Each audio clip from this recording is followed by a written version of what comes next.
Authentic. Katulad ni Ping Lacson, dalawang apelidong traidor na Caviteño. Itatatak na yan sa kasaysayan ng bansang ito. Dalawang traidor, Remulla at Lacson.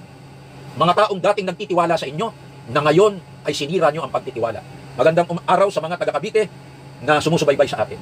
Habang nilalait nyo at sinisiraan ang rally na yan, para sa bayan, para ipakita sa mga namumuno na hindi kami mananahimik habang tuloy-tuloy ang pagnanakaw ninyo at pandarambong at paglimas sa kaban ng bayan, ang inyong pagnanakaw sa mga Katoliko, sa mga Muslim, sa mga born again, anuman ang relihiyon, mayaman man o mahirap, taga-bundok man o probinsya, taga-gubat o taga-lungsod, ang mga namumuno sa gobyerno na nagsasabuatan, isang malaking sindikato na umaapi sa mga Pilipino na mahigit 100 milyon, anuman ang kanilang relihiyon. Yan ang ipinaglalaban ng Iglesia ni Cristo sa rally na yan. Hindi lang si Marcoleta. Si Marcoleta ang tumitindig para matukoy natin sino-sino ang mga magkakasabwat at mastermind.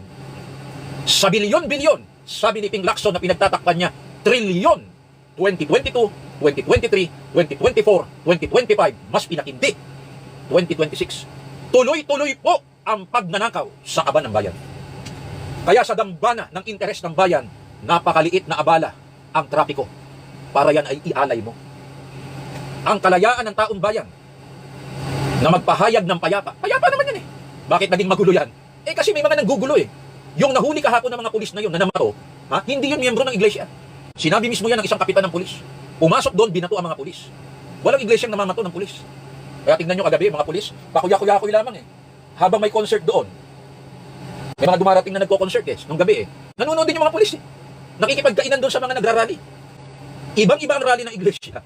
Kaya chillax na chillax ang mga pulis. Kaysa sa rally ng mga komunista. Nina Ato Macdo, nina Teddy Casino, nina Jokno, at ng kung sino-sino pang nagrarally. Relax na relax ang mga pulis dyan. Kaya nagpapasalamat tayo sa mga pulis, sa inyong pagbabantay, para ang sino man na manggugulo dyan, pusasan nyo at bitbitin ninyo. Sinasabi ng militar, sinasabi ng Malacanang, walang threat ang rally ng INC. Very good. Kaya naman ang Malacanang ay parang Kastilyo. Parang Kastilyo ito. Para itong military garrison na nung panahon ng Hapon ang Malacanang ngayon. Naka-lockdown ngayon ang Malacanang. At tayo naniniwala, ang Campo Crame at Campo Aguinaldo, naka-lockdown din yan. Walang lalabas, walang papasok nang hindi pinapayagan ng camp commander. Yan naman po ay naiintindihan natin bilang standard operating procedure. Ayan. Bakit bubugal-bugal yung aking monitor sa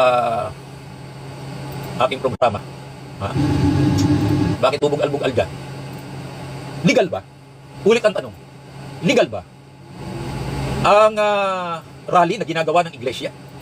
Ano ang basihan nito sa konstitusyon? Dapat itong maliwanagan ng tao bayan. Nagre-reklamo kayo dahil naaabala kayo? Bakit? Iglesia ni Cristo lamang ba ang nagrarally? Iglesia ni Cristo lamang ba ang nagrarally? Dugtungan natin sa EDSA. Ang pagrarally ba sa EDSA ay illegal? Ano ba sinasabi ng Korte Suprema? Sa ilang araw na naging rally noong EDSA 1, 1986 sa EDSA, it is constitutional. It is legal. It is an exercise of the power of the people. Inulit niya noong 2001 sa kaso ni Erap. EDSA People Power 2 is constitutional, it is legal. Ilang araw din doon tumagal? 4 na araw din. Diba? So maliwanag, legal. Ngayon, ano sinasabi nila? Walang permit. Anong sinasabi ng ibang pulis? Pinag-aaralan daw nila ang Batas Pambansa 880. Ngayon lang kayo nag-aaral? Diba? Ngayon, kung ngayon lang kayo nag-aaral niyan, pag-aralan niyong mabuti. Sapagkat yan, ipinaliwanag na ng Korte Suprema noong 2006 pa. 20 years ago, nang nagrarally si Teddy Casino na mga komunista at aktivista. Ano ang kanilang rally? Para daw sa interes ng bayan. Hindi ba laging kinakadladkad nila taong bayan? Wala silang bukang bibig, di ba, kundi taong bayan? Bakit pagka komunista, aktivista, liberal, pig ang nagrarally, mga obispo at pare, pag ginamit nila ang taong bayan, bakit legal?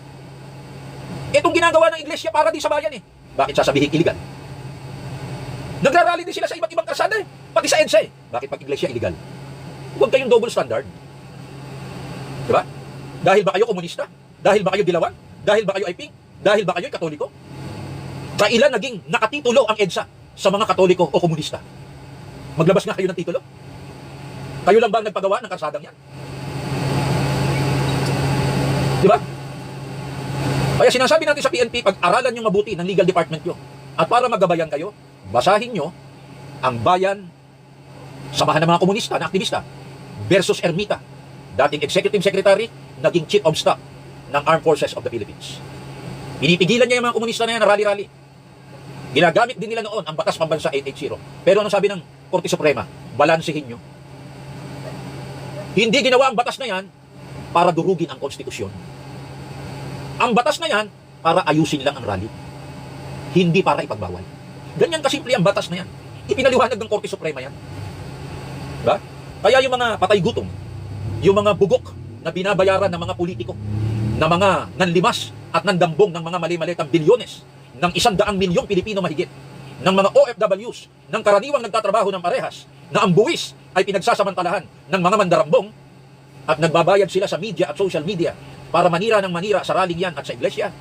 Sinasabi natin sa kapulisan, tuparin nyo ang tungkulin nyo. Bantayan nyo ang mga nagrarally dyan, maintain peace and order, at kung kinakailangan padaanin nyo ang mga sasakyan, padaanin nyo. Trabaho nyo yan. Tungkulin nyo yan. Ha? Kaya sinasabi natin, maging sa MMDA, kung gusto ninyong baklasin yan, anong tawag yan? Itaw ninyo, gawin nyo, trabaho nyo yan. Saan nyo dadalhin ang mga bus at mga sasakyan? Balita natin sa Antipolo, Marikina, sarado na ang galing sa Silangan. So, yung mga galing sa Kanluran, galing sa Timog, at galing sa Kanluran, galing sa South, galing sa North, at galing sa West, na gustong umuwi at pumasok sa Silangan, mahihirapan na. Bakit? Barado na eh. Binabarahan daw ninyo sa Balintawak. Ay papuntang South yan, Cavite. Di ba? O, edi, wala rin makakalabas, makakapasok. Yung mga sasama sa rally, pinatitigil nyo ang